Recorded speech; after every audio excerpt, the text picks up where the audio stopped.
Hello, everybody, and welcome to today's webinar. It is a webinar about do-it-yourself quantitative stock market investing with Python. Doesn't necessarily have to be stocks that we're talking about, but I think that's kind of like the expression that's usually used. It is a webinar based on the initiative of Kefense from the PyData Botswana group. Pretty thankful for the reach out and for taking the initiative. And yeah, my name is Yves. I'm founder and CEO of the Python Quants as well as of the AI Machine. And without further ado, let's get started with my slide deck. Here I have the agenda, which is kind of brief, but we are going to cover a lot. And with the resources I'm sharing with you, you will have basically everything at your fingertips in order to replicate A, what I do, and B, to implement maybe the ideas, the investment ideas that you develop or that you might already have, right? After a brief introduction, I will discuss one of my ongoing standard topics. It's data-driven finance. Then we have 3 case studies, meaning we have basically 3 Jupyter notebooks. All of them are shared in the gist, to which you get the link. And the first is about getting data, because quantitative data-driven finance is only possible when you have data. And in that sense, quote unquote, enough data. It used to be an issue, and at least it used to be expensive, right? A couple of years back to get your hands on appropriate data sets to do quantitative finance, at least for a retail investor, right? Or as a student or academic, right? But these days, this has become much more easy, and much more, much cheaper, actually. So that's a good thing, a good message. Therefore, we cover first APIs, data APIs. Then we want to use the data that we retrieve. It will be a small data set. My examples will be kind of small in terms of the data, in terms of the investment universe, in order to keep the examples simple and easy to understand. We will then use the mean variance portfolio allocation approach to compose portfolios according to different targets that you can have.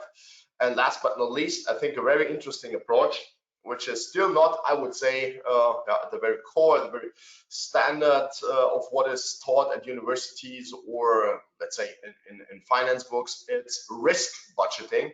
It's risk parity. This is a special case, or risk budgeting, which has a slightly different, but I think really appealing idea as compared to the mean variance portfolio theory. Yeah, let me get started with the brief introduction. We at the Python Quants, as the name says, we're concerned with the application of Python as a programming language and ecosystem to the financial domain. And we provide trainings like our comprehensive certificate programs. We run platforms, we have open source packages. I've written a couple of books. We also run events online like this one and in person. And we provide services to financial institutions, all related to quantitative computational finance, to trading, algorithmic trading, asset management based on Python and the wonderful ecosystem that comes with this language. We also have a team in India, in Hyderabad, actually, who has developed a trading platform, an AI-powered Python-based trading platform, which allows you to easily deploy algorithmic trading strategies. And by easily, I mean quickly and in a, let's say, efficient, robust, and reliable manner. Because deployment of these strategies, that's the hard part. Coming up with ideas usually is not the hardest part in terms of like programming, but deploying it in the cloud and running it 24/7, if you like, that's the real difficult topic. Here, just for you as reference, a little bit on my background. I'm not going through this. This is just for those who are interested, where I'm coming from, what we are doing at the Python Quants. You can have a read and a look here. Yeah, coming to the books briefly, that's my latest book. It came out last year. It's called Financial Theory with Python, and it's a gentle introduction to the 2 topics, to finance as well as Python programming, right? So it is, if you like, the starting point of my set of books. It's the last one, but actually, if you would like to get started reading, some of my books. This would be the first one. It's about basic risk return, pricing of instruments, expected utility theory, and therefore I'm emphasizing it here. Topics such as mean variance, portfolio theory, or capital market theory, such as capital pricing models, capital asset pricing models, they are discussed in this book. So it's a starting point both from a finance point of view as well as from a Python point of view. That's the reference book, Python for Finance. It has been translated in a couple of languages, such as Chinese or the Japanese version that you see here. And I think, at least I'm expecting now, the latest translation into the Korean language. So that's the reference, and I would say my standard work, if you like. It's also the thickest one with 710 pages, right? My background, my PhD is in quantitative finance, and these are the quant finance books. They have a ton of finance in it, plus also a ton of Python code, but Python is not explained. Python is simply used as a vehicle. My other books basically are about Python as a language applied to finance here. Python is simply used as a means to an end, right? So if you're in quant finance and want to use Python, these might be your books. These two books have come out in 2020. It's about Python for algo trading and AI in finance. That's, I would say it has been. These two topics has been the most popular ones over the recent years in terms of like what delegates of our programs we're looking for, right? So AI, of course, basically every domain so important, and algorithmic trading, a really exciting field, which more and more people want to enter. And Python, I think, is a good basis to do this properly, right? Here you see a bunch of translations of the books. On the right hand side, that's basically a picture of the ones that were sent to me. If you are interested in topics such as the ones that I've just discussed briefly, or the topic of today's webinar, I can only recommend that you join our group's quant staff. It's a community of professional and aspiring quant developers and quant researchers. We currently have 800 plus members on Discord. For example, we do things like open free webinar series, like the last one was about reinforcement learning in finance, which you also find on our YouTube channel. So if you Google YouTube, my name, eFilpish, you will find, for example, I think we had 6 sessions, for example, about reinforcement learning in finance. Now, let's get down to our topic, data-driven finance. What do I understand under data-driven finance? Yeah, we're coming from a financial world, let's say, or simply speaking, 100 years ago, or maybe 90 and 80 and 70 years ago, where people were reading the newspapers and then they formed their opinion and then they came up with ideas. Let's say, for example, to investment in a stock portfolio, right, which is our topic today, forming portfolios, doing investments. But this for sure wasn't like in a quantitative way back then. It just started in the 50s with the mean-variance portfolio approach, as invented by Harry Markowitz, which is something that we're going to use today based on data, because here, there of course are a couple of, let's say, prices that you find, rates, etc. But it's mostly about news, what's happening in the economy, what's happening with regard to different companies, right? But usually people today, probably the majority of people these days, do not read anymore the printed news, but rather get their news from the websites, right? So I have, for example, subscriptions for Financial Times, Wall Street Journal, so I can read them on the web, on the go, on my phone, on my tablet, on my computer, on my desktop computer, on my notebook. So it's basically everywhere, and it's of course quite a bit faster. So before it gets printed, it's usually already on the web. So you have a speed advantage here as well. But yeah, the terminals like the Bloomberg terminals, or here Refinitiv Workspace, or there are a few more options in this professional context. This is basically where the professionals like the portfolio managers, the analysts, the asset managers get their data from, right? When they're interested in something about Apple, they look it up on the terminal, and then they have the news, they have the fundamentals, they have the prices, they have kind of everything that might be of interest, for example, in forming a decision whether to invest in Apple stock or not, or maybe even how much to invest in such a stock. So this is already standard since, yeah, we can say decades, not like the 7 decades or the 10 that I mentioned before, but the last 2-3 decades, that's basically how people get their data. But these days, actually, APIs are driving finance. So data-driven finance is something where data plays the primary role as compared to maybe some models or some ideas, some concepts, right? And when you have a look here at the Apple price action over half an hour, I see that there are 41,000 tick data points. This can be a bit more, this can be a little bit less, depending on the day, depending on what the market is doing. But the message here is that over 10 years, sorry, over 40 years, I mean, over 10 years, you have something like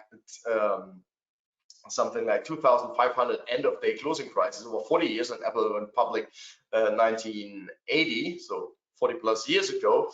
Over this long period, right, Apple has generated like 10,000, roughly, a little bit more than 10,000 end-of-day data points. But here, nowadays, based on the high frequency action in the markets, you see that 41,000 data points in half an hour alone are generated. And this is something that for sure human beings are not made for processing, right? But the machines can process that in real time or retrospectively when you want to do some analysis, some back testing or whatnot. This is really where the machines come into play. And without machines these days, finance is basically unthinkable, right? You can still pick up newspapers, but here's where the action takes place on that level that we see here, and without software, hardware that is appropriate in order to process all the data. And the APIs, of course, where you get the data from, that's hardly impossible to keep up here with the others and with the market itself. Numbers are the one thing, so price action is one thing, but of course there's tons and tons of news, roughly 1.5 million news articles on a daily basis that the big data providers digest and process. It's the same thing, right? Who, as a human being, would like to read 1.5 million news articles? Maybe over your whole lifetime. If you are a fast reader, this might work, but it might also be a little bit boring. And even if you focus, let's say, on 100,000, 50,000, still impossible, right? You would need to boil it down to, I don't know, maybe a few dozen articles that might be relevant. But the machines here with the natural language processing capabilities, they are also our friend as quantitative financial people, right? The machines help us in retrieving the text in a machine readable form, right? It's one thing, not in a printed form on paper, right? Like the newspaper, rather the news in a machine readable form, maybe some other text as well. Doesn't need to be necessarily news only, can be other text as well, like social media or financial reports or whatever, right? And then the machines can help us in processing all these unstructured data sets, right? That's a little bit more difficult. That's not as straightforward as maybe having, I don't know, 1,000 price points and calculating some moving averages or whatnot. That's pretty straightforward. But here we've come a long way, and these days, I mean, we're all aware of the progress here in the field of natural language processing and of applying machine learning, artificial intelligence in general to text as well as to numerical data that we have, right? So the Python ecosystem provides basically everything that we need. Interpreter tools, NumPy for numerical data, Matplotlib for visualization, Pandas for tabular data, scikit-learn and TensorFlow Keras for machine learning, deep learning, reinforcement learning, etc. We have it all there. And the beauty is, if you have a somewhat current machine, no matter whether it's a Linux box or a Windows machine or what I prefer, many others in our ecosystem, Mac, Apple machines, MacBooks or Mac Mini or whatever comes to mind here. We have it basically available, and it's wonderful. It's a free, it's an open source ecosystem, and we can make use of it, right? With regards to the resources, you see here the code and the slide link, the slide deck link. So it's bit.ly/pdb PyData Botswana _ do it yourself DIY, right? That's the gist with all the resources. I have it open here. So in the gist, you find a couple of general hints, like again the link to the slide deck, like also the a link to the data provider that I'm going to use, a little disclaimer, because everything that I'm going to show is just a technical illustration. These are just examples, right? And of course, everything that's related to trading financial instruments is risky. So no financial, no investment advice. It's a technological illustration. You see here, for example, this will be my first Jupyter notebook that I'm going to use, getting financial data from API. So without APIs, no data-driven finance. So we need to somehow get data from one or the other API, and this is my starting point. And you find basically all these lines of code, the 3 Jupyter notebooks that I use, full-fledged in the gist. Right? There's even a data set that I'm generating. So when I go well down, it's a pretty long gist. You see even the data set that I have downloaded that I'm going to use is in here. So if you don't want to go via the API and want to replicate the examples, you can simply use the static data set instead of going via the API. So I hope this is all self-contained, self-explanatory, right? And so that you are able and empowered to do it yourself in terms of forming portfolios according to your own targets and objectives, right? So resources are there. The first case study now is financial data APIs. I'm going to show you data API, which is, let's say, not from the top tier bracket like the Bloombergs or the Refinitiv workspaces. These are really professional terminals that come with their own APIs via which you can retrieve data in a way that I have illustrated before based on the slides. This is also here a professional data service which requires, if you want to do it properly, a subscription. But the reason why I'm using that one, it is a paid subscription. Right, I've just did a right click and have opened the link that is connected here to the screenshot. The reason why I'm using it here is that this comes at, I would say, at affordable prices depending on the packages. So the all-in package is 80 per month. I think that's reasonable given what you get here in terms of data, like data from 60+ exchanges, fundamentals data, live data, somewhat delayed here, end of day, splits and dividends, adjusted data, delisted data, Forex, cryptocurrencies, real-time API via WebSocket. So you get here for the US market or Forex pairs or cryptocurrencies, you get real-time data, right? And you see here extended data, exchanges data, fundamentals data for stock fundamentals, ETF fundamentals, mutual funds, etc. Additional packages here like US stock, additional data, and more. I don't have any financial relationship when I recommend here this service. Basically, I'm not getting anything out of that, but I'm convinced that this is really a valuable service, and for the price that you pay. I mean, you see there are other packages available as well. So depending on what you want to do, it's well less than 80 euro. But the professional data APIs such as from Bloomberg, they cost easily in the thousands per month, right? Like $2,500 US, for example, per month. It's not unusual to pay for such a professional service, and here I think that's really a good value for the money that you need to pay. Even, let's say, for an academic or retail investor, I think this is still reasonable. Of course, if you just want to try some stuff out, there is a free tie-in here, free package where you can check whether this is something of interest to you, whether you want to work with that, etc. Right? If you say, well, I'm trying it out only, so of course there is no incentive, no motivation to pay here for the subscription. So let me get started with the financial data Jupyter notebooks, so getting financial data from APIs. And here I go with the end of the historical data API. There are different packages available these days for this API, and I go with the EOD one here. So pip install EOD. I just do a couple of typical imports, I would say, such as pandas. I have stored my credentials. That's basically a token that you need to authenticate yourself for the API. And once I have read the credentials here, I'm already connected. After I call EOD historical data, passing the API key, I'm already connected to the vast world of financial data. And let's get started with one of my running examples. You've seen this before in my slide deck, Apple.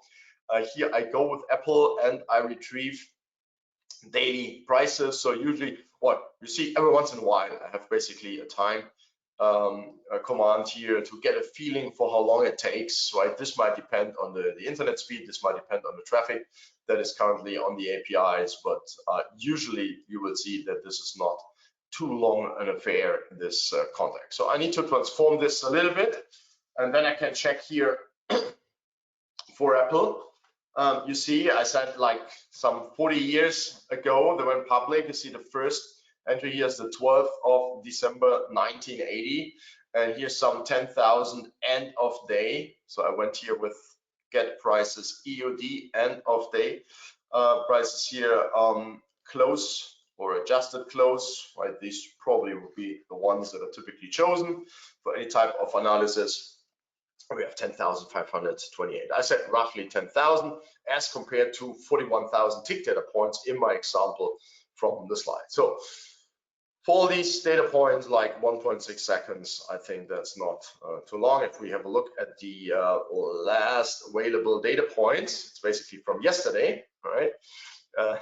Today's end of day prices are not yet known. If we would know them, this would be good, because we wouldn't need to do any Python programming to do some analysis, because if you would know the future price in advance, I think that's kind of like an easy trade, right, to benefit from that.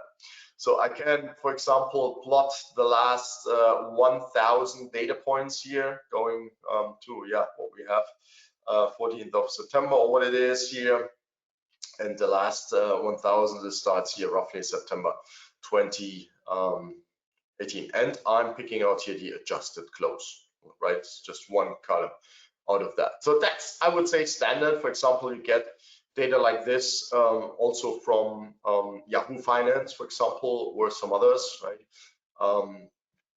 But here we get much more. So for example, if you're interested, you might recall when I was going through the list of data sets, 60 plus exchanges. And here, when I retrieve all the exchanges, I can sort this now here according to alphabetical order, from Argentina to Belgium, Brazil, China, Croatia, Czech Republic, Hong Kong, obviously a large Asian market, Luxembourg. I'm located in Germany. That's pretty close to where I live, right? Some 80 kilometers away. Luxembourg, Poland, Russia, Singapore, etc. Where is our German ones? Here we go, right? Germany, France. I'm also pretty close to France, basically like 5 kilometers away from France. And you see here now the list of the exchanges from which you can get data. What is also in particular for a retail investor interesting is that you get a lot of ETF data, so exchange traded funds. These are cost-effective vehicles, right, that are exchange traded, as the name says, where you can invest in whole markets. Let's say in the MSCI, Morgan Stanley Composite Index World, or the S&P 500. Here I'm picking out the information technology subsector, right? Or the Nasdaq 100, or for example, let's say physical gold here, ETC, and many more. There are basically thousands of ETFs available these days, and they are cost-effective means, vehicles or instruments, of course, here in the financial world, to build in a quantitative way portfolios, right? So of course you could and you can invest in stocks outright, but if you want to invest in the whole market, you probably don't want to go and want to invest like in 500 different US shares that make up the S&P 500, right? These vehicles are much more effective. And for the ETF, see here 1.2 seconds, I get in the same way, I get here the data points. What I'm getting back here in terms of like the time span depends on obviously on the lifetime, on the lifespan so far of the ETF. So some are younger, so to say, then you get not that much data. Some are older, are traded since many years, like that one here. So you get more data in this context. But the data here you see has the same structure, but it's of course related to a different asset class. I can read multiple of these as well here at the same time and put them into then a data frame, for example, so that I can combine like the 4 ETFs in a single data frame based on this code, which I can then use for my further analysis, right? You see here for a single ETF, I get like already a couple of columns. I said before already probably would go, let's say, with adjusted close as a single column of interest. Here I go with close, because for an ETF usually there are no stock splits, but I wouldn't bet my life savings on that one. Maybe there are stock splits as well, meaning ETF splits, but the whole story here is of course a little bit different as compared to shares for companies, right? I can then, once I have that in a single data frame, I can visualize that and to see, although I went with, yeah, let's say completely different ETFs, like physical gold and S&P information technology, they nevertheless show like similar characteristics, but one here is outperforming all the others. And you see, for example, when we get back this name, where do we have it here? EGLM, that's the physical gold ETF, right? The EGLM, that's the one here that's like gray. I guess the color is here, some gray color. This has not been performing as well as like the stock market indices or subsectors that we use. From a quantitative investment point of view, the correlation is of importance, and you see here that although the absolute performance over the considered time period is different, we see that they nevertheless are correlated in a manner where I would say, well, basically, I'm a bit surprised, for example, that gold here, EGLN, the gold ETF is correlated in with 0.8, which is already pretty high, and the other numbers are even higher with the other instruments, roughly here 0.8, 0.89, 0.87. Right, that's a pretty high correlation. So when you think, for example, that using gold as a hedge, let's say against a stock market crash, you see here that it almost behaves in the same way, right? And this is reflected here in the high correlation numbers, and the others here are really highly correlated, like 0.97, 0.97. So that's a high correlation. So in other words, when we see such a high correlation from a quantitative investment point of view, we can hardly expect like large diversification effects. If everything goes in tandem, right, we cannot reduce risk in a systematic manner. But this is now me talking about these numbers and interpreting them. We would see what this means like in a numerical sense in a little while. Yeah, let me maybe check. I think there is no a question. Yeah, there's somebody actually pointing out something very important, right? A point that I missed here, that I calculate the correlation here on the price series, and again, this is actually the numbers here that we see are reflected here in the evolution over time in the graphic, right? But from a statistical point of view, we would typically work with the correlation over the returns. Oh, I haven't imported NumPy.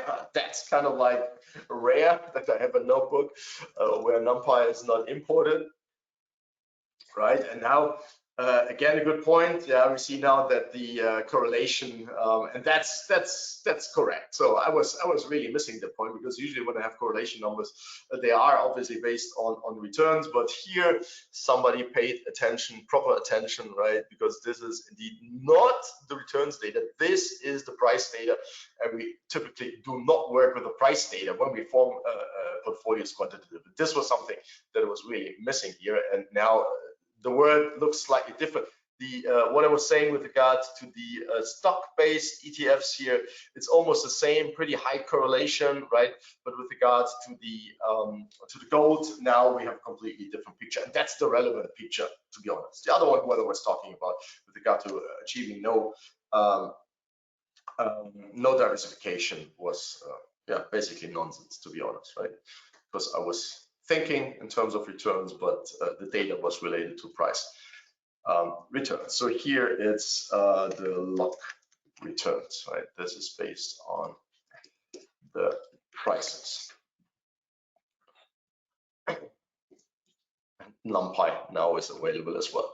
So moving onwards here with the API, yeah, you might also want to invest or analyze the bond universe, right? And there are basically two categories of bonds. It's corporate bonds and it's government bonds. I don't want to spend too much time here on yeah, what this is all about. I would actually need to look up again what this US bond here is with the cryptic yeah, symbol. You get bond price, of course, completely different behavior over time, etc. But the message here is you have access to corporate as well as government bonds, if this is, for example, something of interest. In a institutional investor context, for sure, something absolutely important and relevant. For retail investors, maybe you would go also with an ETF if you want to have some bond exposure there as well. So fundamentals data, of course, also for the stock investor, for the single stock investor of interest. Here we go with a Asian stock, Hang Tong Optic Electric, Shanghai. You see here the currency, renminbi, and yeah, quite some more. A little bit of a description of the company, what it does, when it was founded. Basically also the address and some more. This is really, I would say, fundamentals metadata, right? And we can get maybe for something else here. It's from the Indian stock market in rupee, for example, and basically the same description. And you can get other types of fundamentals data there as well.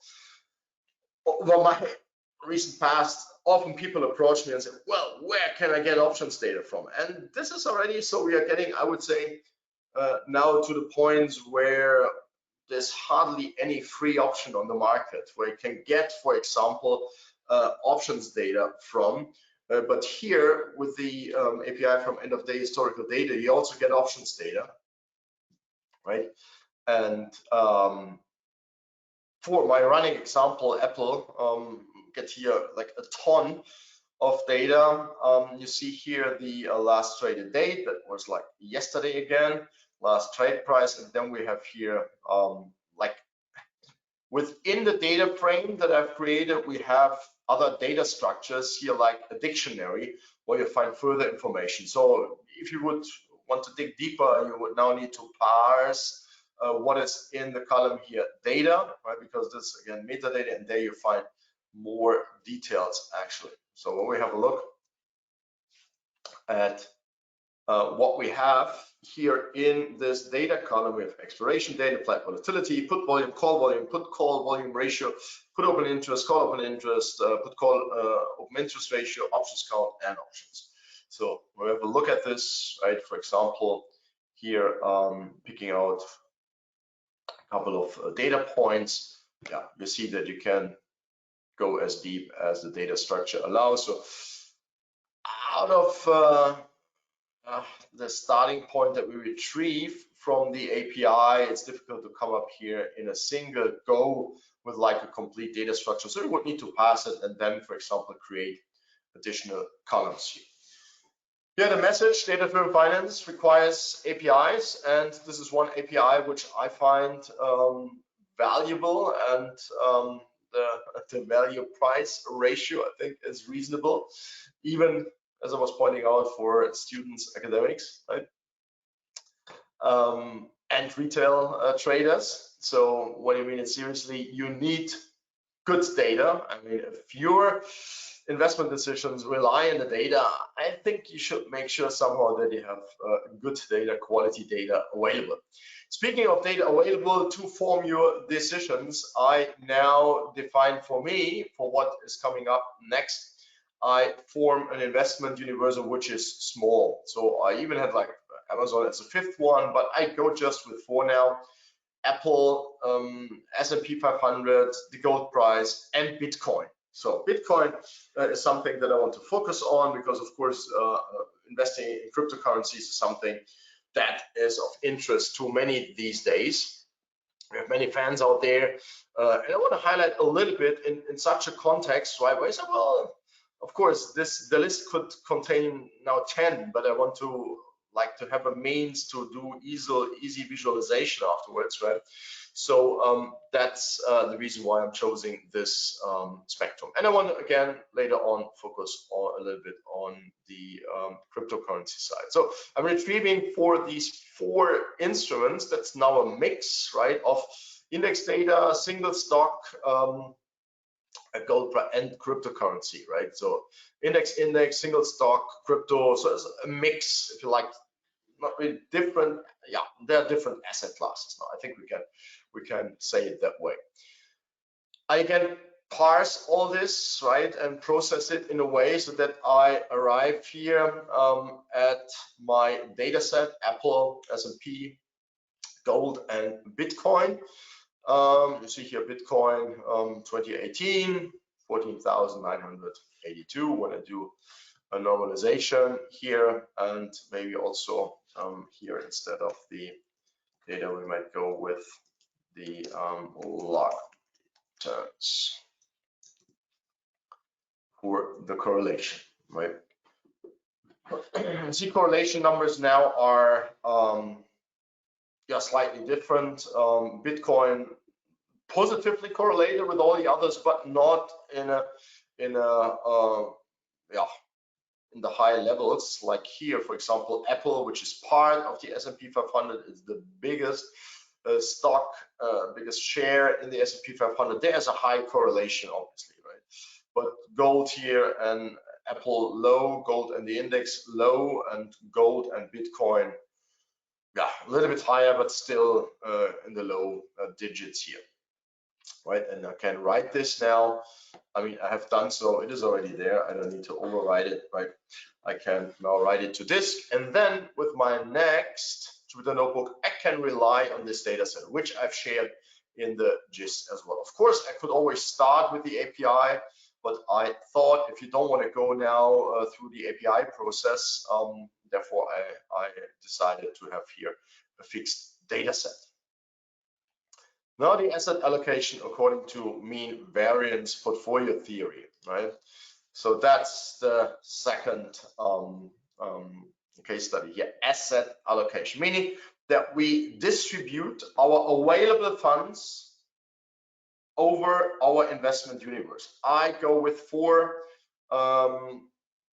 instruments now, but it could be 40 or it could be 14, right? But I just go, for the sake of simplicity and for the sake of the argument, I go with 4. And how do I go about this? Yeah, I rely basically on what I mentioned before, mean variance portfolio theory, which dates back to the seminal article here, Portfolio Selection by Harry Markowitz, later on awarded the Nobel Prize, as they call it in economics, right? And we basically implement the theory straight out, right? It relies on risk and return and diversification effects based on the covariance matrix that we have, or we could say the correlation structure, right? Back in the 50s, all this needed to be done by hand. Therefore, most of the examples back then are based, let's say, on a 2 or 3 asset case, 3 asset to have it somewhat meaningful, but you can do it with 2 assets as well, but usually here they go, as you can see, with 3 assets. I is 1, 2, 3, right? And it is assumed that there are no short sales, and it is assumed that the investments, that the weights for the single instruments adds up to 1. So in that sense, we don't assume a dollar amount or a euro amount or whatever currency amount. We assume that we have 100% available, whatever this might be, 15,000, 5,000, 1,500, or 1.5 million. And the question is rather, what are the percentage weights that we should choose given a certain target? So that's the idea. Here, I'm not going through the theory. I rather focus on Python, right? We have a number of facets, in our case 4. We only consider here 2 points in time, if you like. So it will be a static investment decision, but we, for example, rely on the longer history of a couple of years and so many hundreds of days to calculate our statistics, right? Such as the historical returns, which then drive the mean returns here, for example, expected returns, etc. Variance, covariance, these are like core concepts. In particular, the covariance matrix, that's like the important element here. If you like, I think still the seminal article 1952 is very readable. Like so many older articles, but you find the theory presented basically in every finance book that you can pick up, I would say, right? I have a few here behind me, like Quantitative Financial Economics, that's a book that I like. You find it in all these books, right?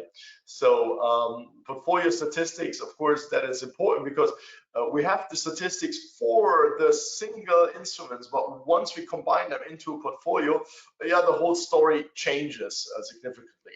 And the core why this all changes is covariance matrix. And here, that's, I would say, the most complex calculation that we encounter. This is a double dot product here. It's a vector and a matrix and a vector. And yeah, this is already the most complex thing. It's, I would say, straightforward linear algebra, and Python NumPy does a great job here in helping us. So before we get to risk parity to this approach, let me do the mean variance portfolio trick here. My imports up front, I've also here provided another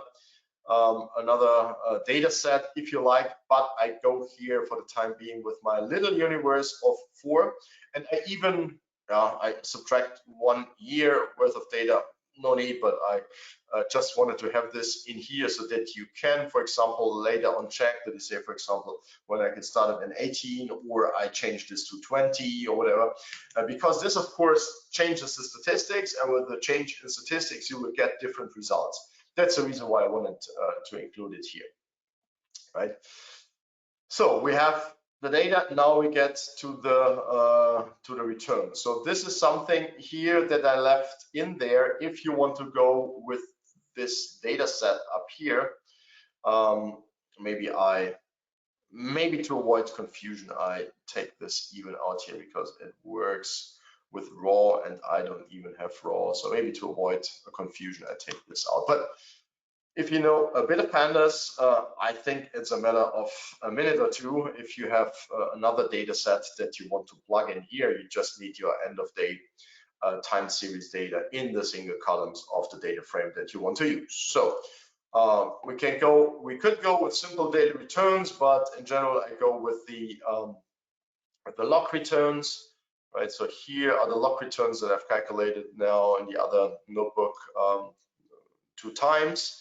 Right, and we see here, for example, a histogram of the returns. We all know that financial market returns are, in general, and this almost holds true without exception, are not normally distributed.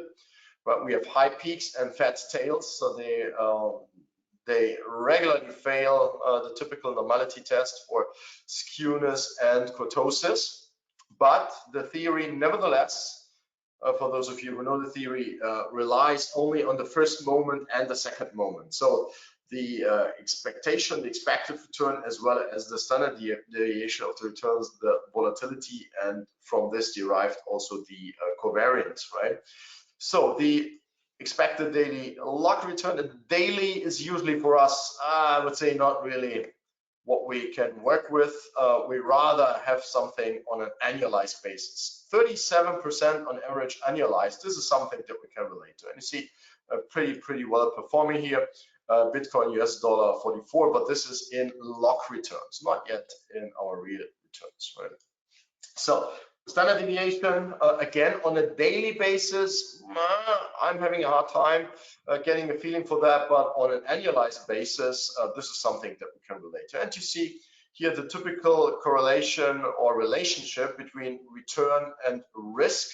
The higher the return, the higher the risk typically that you need to encounter. So the S&P gives only, quote unquote here, 12%, Apple 37%, but you need to bear a larger amount of risk here measured as the annualized volatility. There's another way of calculating this, like via the variance, simply just another way of doing the same calculation. Now the portfolio return, that's the important part because we want to combine, obviously.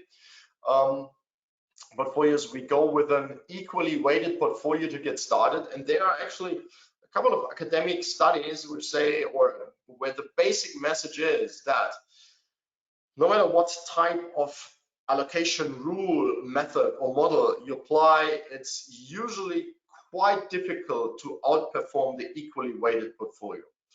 This doesn't mean necessarily that you should always go with the equally weighted portfolio, but it's usually a starting point which is not too bad, actually, right? That's the message here. And my first visualization is pretty simple. I have here my cake, and the equally weighted portfolio here would allocate 25% into my 4 assets. If I would have 5 assets, we would have a 20% allocation to every single asset. And the portfolio return for this equally weighted portfolio is 25%.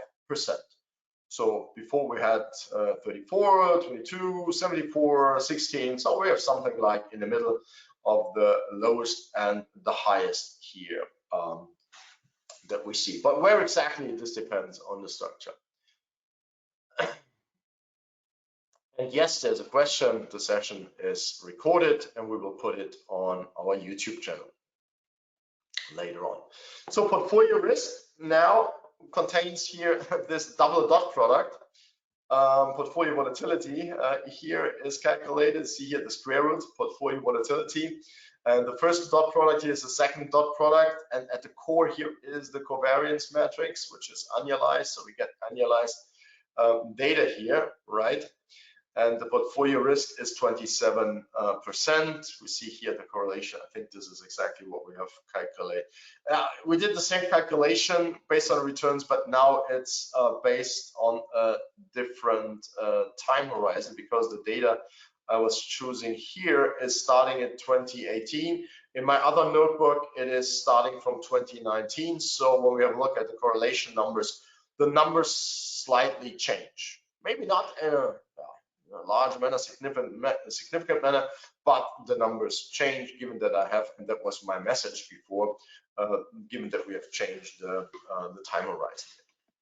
So mean variance portfolios, and what I like to get started with is a random allocation where we say, well, let's draw random numbers and let's use the random numbers to come up with a Monte Carlo simulation for different sets of portfolio weights.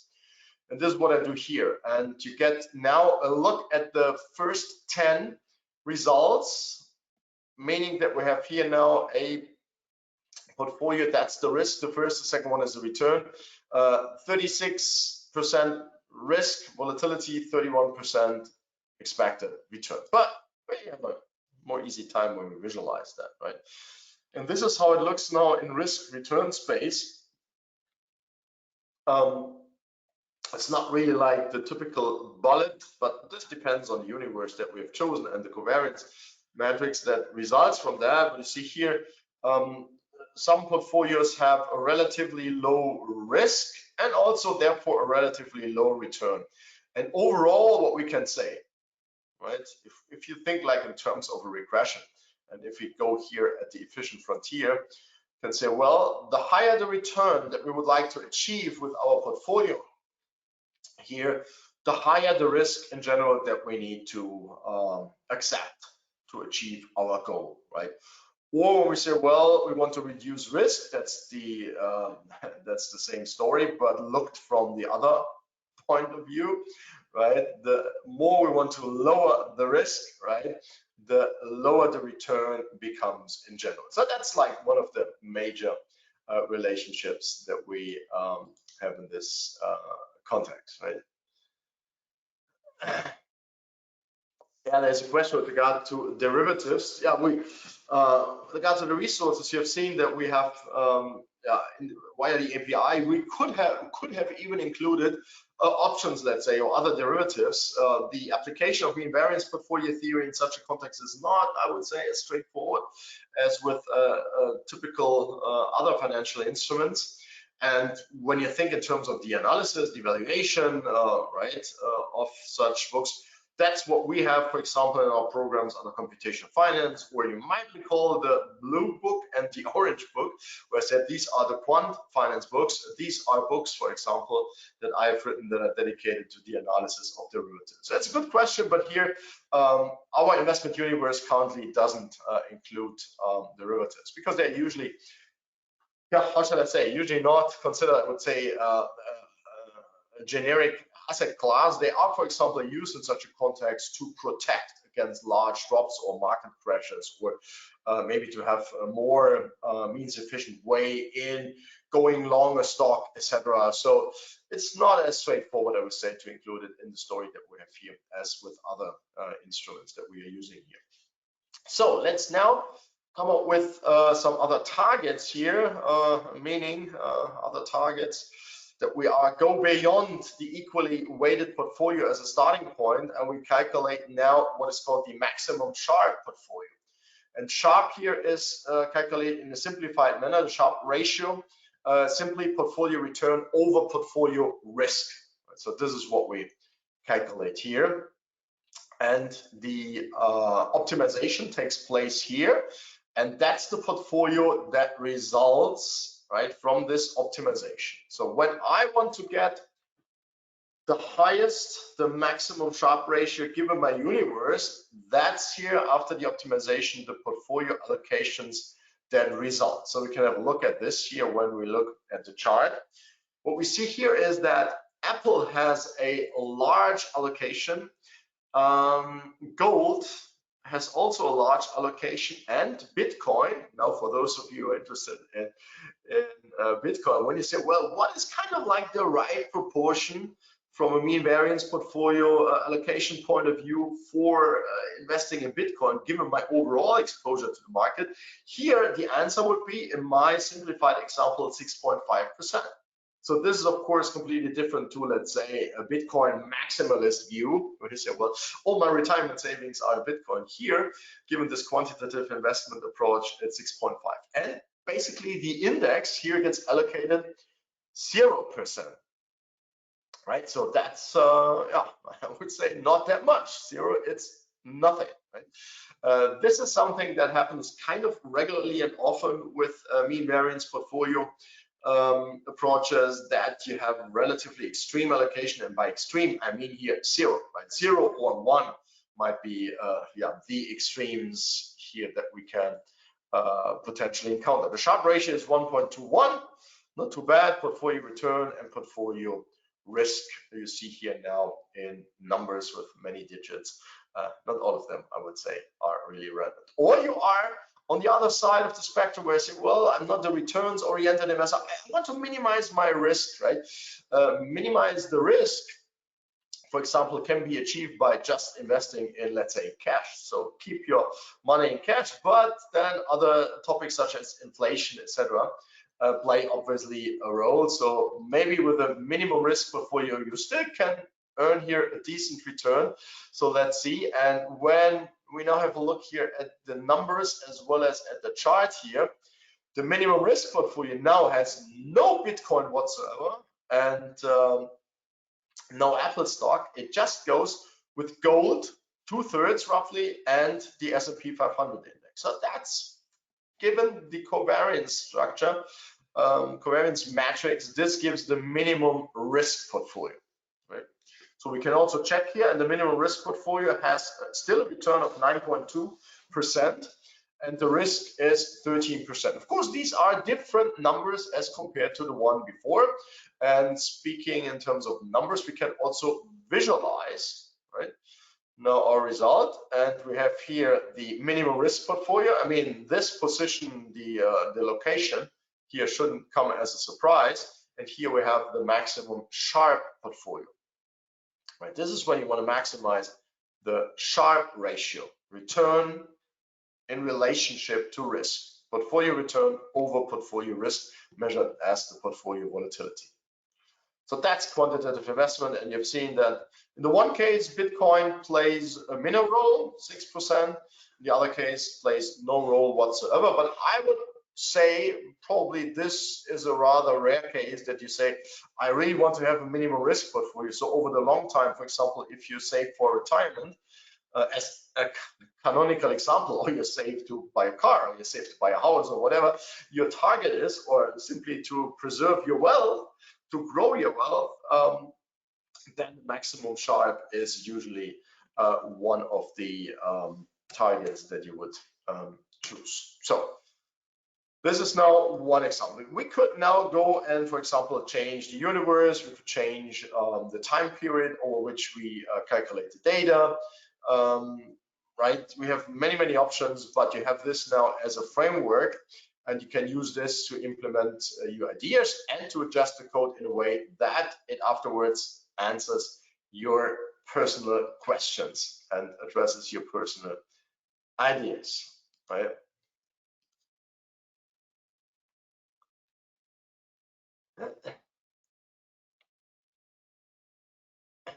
Yeah, there's somebody commenting on the derivative story, and indeed you need different math, you need different techniques, numerical methods.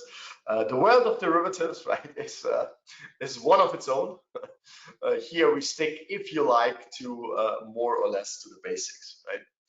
So speaking of basics, we now cover another approach, which is risk parity or risk allocation, risk budgeting. I go with the same data set, right? And we get started again with the equally weighted portfolio.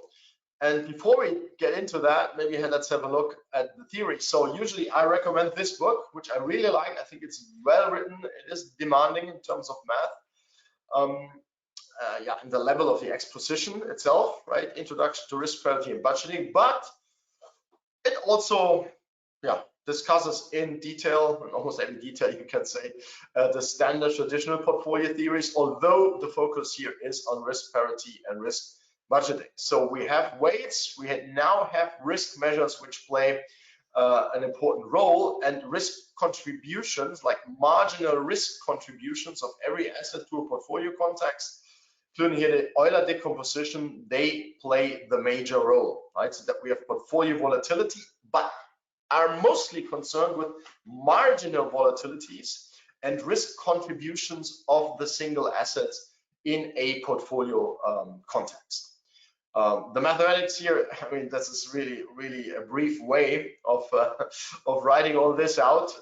I can only recommend that you maybe have a look at this book or other publications which discuss this in more detail. But the major message is that we are, for example, getting started, let's say, with an equally weighted portfolio. This chart is something that you have seen, right? The basics remain the same, right? The basics remain the same, but beyond portfolio volatility, we now calculate something like simple measures, average risk contribution,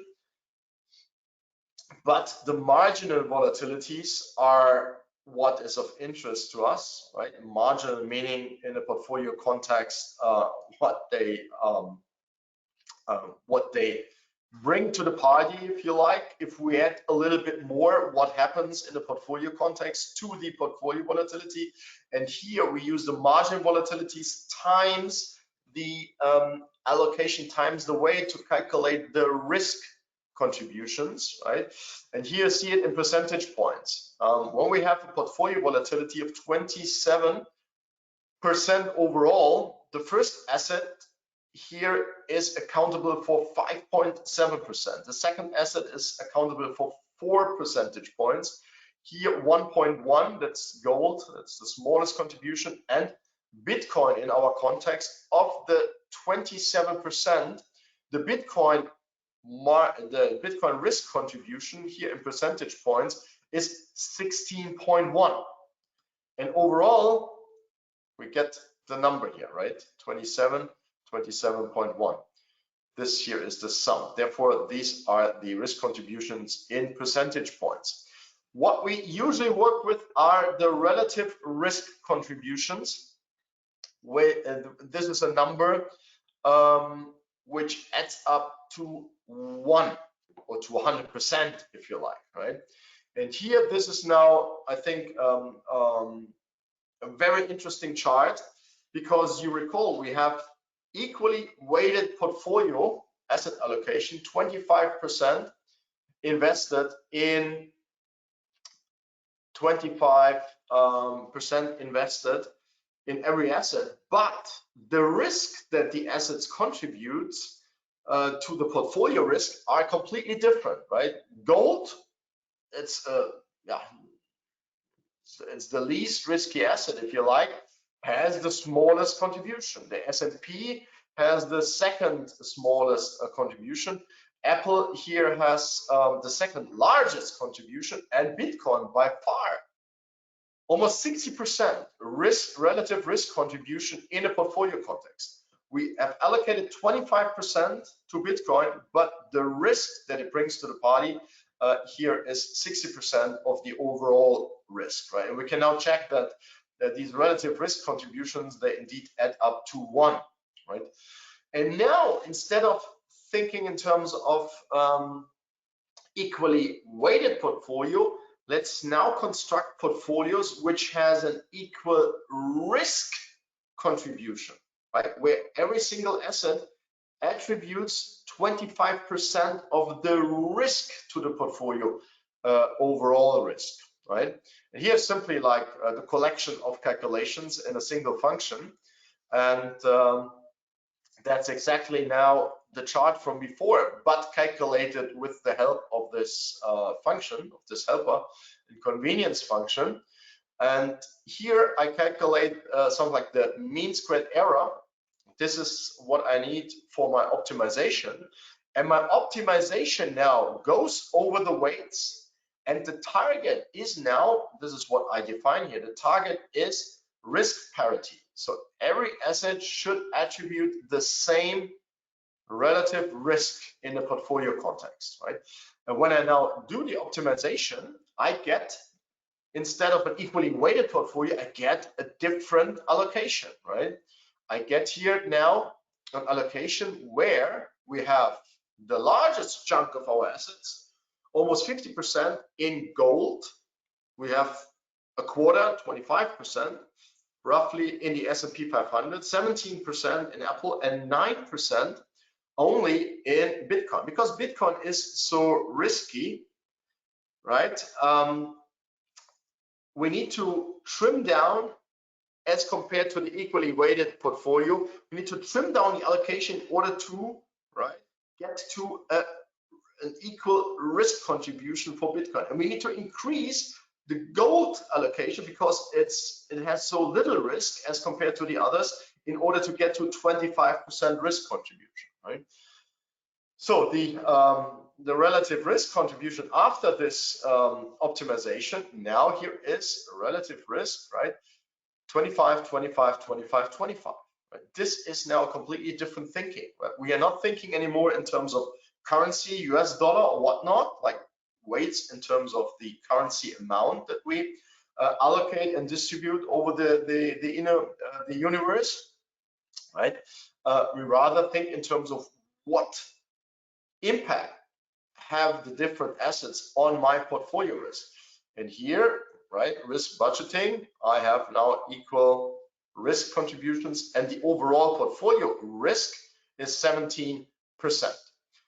Now the next part here is about random risk contribution. Why random risk contributions? Here I want to show here, based on a random example, that maybe that's not like the nicest one here. I repeat this afterwards. Based on a random example, that I can, given the approach previously implemented, I can achieve any relative risk contribution that I want to achieve. Here it's now randomly drawn, 40%, 46, 11, 0.25. So this is very low here on the Bitcoin side. So now we have 20% risk for Bitcoin, 37.8. That's by chance here that we get the same numbers here presented for the S&P 500 as well as for gold, and this is just for Apple, right? So when we repeat the exercise, we will get throughout different values. Maybe we go with that one, right? Apple 23%, S&P 500 36, 11% from gold, and 28. Again, these are random numbers. This is just for illustration that we say if this would be our target risk distribution. The random, it's now random, but let's assume for a second that this is our target risk contribution. Then we can use the approach from before and achieve, based on these optimal portfolio weights, right? 37% S&P, 35% gold, 10% Bitcoin, 70% Apple, right? These are the portfolio weights which, as a consequence, right, give us the target risk contribution. That was simply our random starting point. We can check here. Yeah, the target based on our numerical optimization is almost perfectly achieved, and our overall portfolio volatility is 19.4%. Now, since we are talking here about risk budgeting and risk allocation, etc., we can introduce another target here, namely the overall portfolio volatility, right? And this is what I do here based on 15% as a starting point. That's the absolute risk target in terms of volatility, right? And I can now combine, let's say, risk parity with the absolute risk level, 15% here, and the resulting portfolio allocation. The portfolio allocation is just 86%, and in this context, we have, or we would park 13.8% here in cash, right? And the relative risk contributions in this context would be 25-25, roughly, right? Numerically, we would speak of 25%, so that we have risk parity as one part of our targeting here, risk targeting, right? We have equal risk contributions, and our absolute portfolio level is portfolio risk is 15%. So also very interesting additional twist here that I say, well, yeah, I want to have, let's say, equal risk allocation, right? But my risk appetite is just for 15% annualized volatility. You could say, well, I'm more game. I might want to go, let's say, with 20, right? I can digest 20% absolute risk. And now we see that we have a portfolio allocation of 1.14. This is above 100%, which means we would leverage the portfolio. We would borrow cash in order to invest more, so that we are, on the one hand side, have a credit. We borrow cash and we invest more. So we are like over invested 1.14, right? Which is something, of course, that we need to pay back later. And in that context, the equal risk contribution assumption is preserved, and my target volatility here is now 20%. Of course, I could now combine this with another relative target contributions here, relative risk contributions, different targets. Let's say maybe overexposure from Bitcoin and a little bit less from gold, for example. But you see, now we can get started thinking, what am I in here? What is my goal? What can I live with? What are accordingly the targets here, right? Again, let's get back to 15%, where we have 13% in cash still, which might be sensible, right? We can change the universe, we can change the time period, and can now play around with all these. And this is what I mean by do-it-yourself quantitative stock market investment. And what I was showing here is has become really popular in the context of institutional investments. Let's say Bridgewater, for example, is one of the largest hedge funds and asset managers in the world. They are, for example, well known for approaches similar to the one that I'm showing here. Yeah, I think I'm almost on time. So I was planning for 75 minutes. You have all the resources that I've shown. Maybe I push, since I have made a bunch of smaller changes. Let me just check. Where I am. So I update the gist so that you have my latest versions now available. And yeah, as I was saying before, please read this carefully. It's no investment advice, right? It's about illustrations, but which these illustrations and the code examples can help you in forming your own portfolios and being able to argue why exactly you have come up with the allocation to Bitcoin, to S&P, or whatever the universe is that you're interested in, right? Yeah, but again, no investment advice, just be careful. Investments, all the investments that we discuss are risky. So we have still a few questions open that, of course, I want to address here. You see me whenever I look to the left-hand side, to my second screen, this is when I'm reading the questions. There's a question: how is quant finance different at a HFT compared to a hedge fund or prop trading firm? Yeah, I think the basic skill sets are pretty similar that you need to acquire when you want to do Python and programming, software development.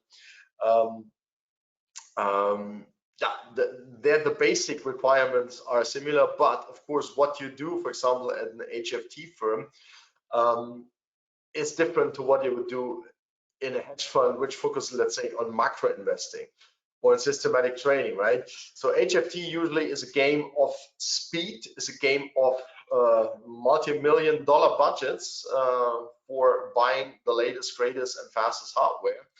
And in other contexts, the focus might lie more on research, on working with data, historical data, doing your analysis, doing more backtesting, and HFT firms are simply focused on speed, right? Market making, different algorithms that they use. So basic skill set these days, pretty similar. Technology, data is key, right? But in the end, there are, of course, domain specific requirements that you need to master, right?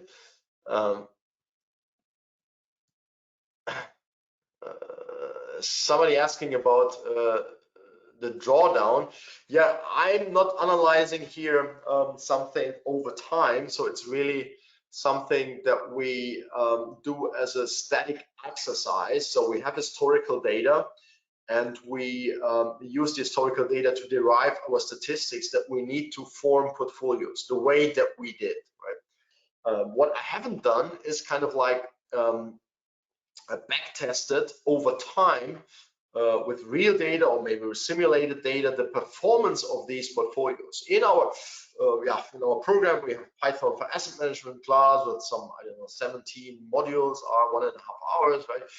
This allows us to go deeper with regards to these backtesting questions. For example, doing rolling backtests week by week, month by month, right? Updating the data, in reinvesting, rebalancing the portfolio, and then backtesting. So here, I basically do not have a notion of drawdown at all, because I'm not doing a backtest here over time, or at least or an analysis over time, right? This is not part of what I've implemented here. Somebody's saying, a great webinar, thanks for the kind words. Of course, I like to hear that. Access to the Python book, yeah, I'm sorry to say, the only way that you can access our Python books is via the standard ways. I would say the starting point is Amazon, or you can read it online on learning.o'reilly.com. That's the O'Reilly, my house publishers, offering. They also offer, when you have a paid subscription after the free trial, offer access to Wiley books. Like my Wiley books are also available on learning.o'reilly.com. Or you can also buy on the web DRM-free PDF versions, for example. Again, a thank you. I thank you. Weights above 1. Yeah, this is about leverage, right? Again, thank you. I thank you all for following along here through the jungle of investment theories and data APIs. I think even if the playing field is not level to institutional investors, but you see, I'm sitting here at my desk as a retail person, right? I have access to tons and tons of data that I can use to make informed quantitative investment decisions. I don't need anything more than a regular computer, be it a MacBook or a Mac Mini to this end, or be it a Windows notebook or whatever you're using. With Python, with the data APIs, with the regular hardware, yeah, we have almost a level playing field, right? Also, when you want to dig deeper with regard to, let's say, share trading, stock investment, and then you want to analyze fundamental data, or even want to add some options derivatives play to it. The data is there, the techniques are there, the software is there. So I think we have a wonderful world. When I started studying finance at the beginning of the 90s, data wasn't there. Python was not really there.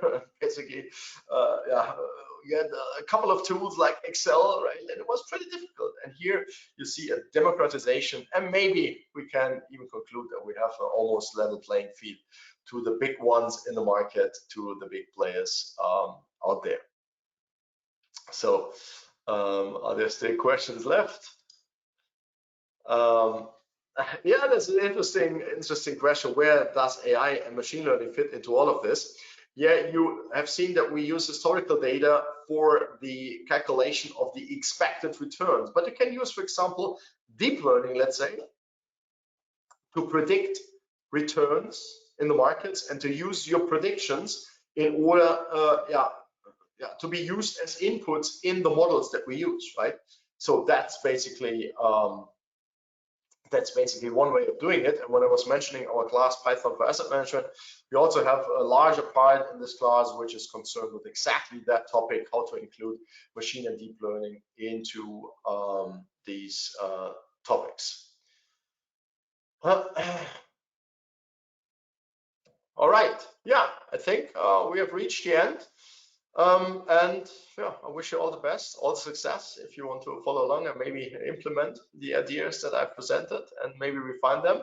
If you do so, I would be more than happy to hear from your success stories. So in that sense, see you soon. Take care. Bye-bye.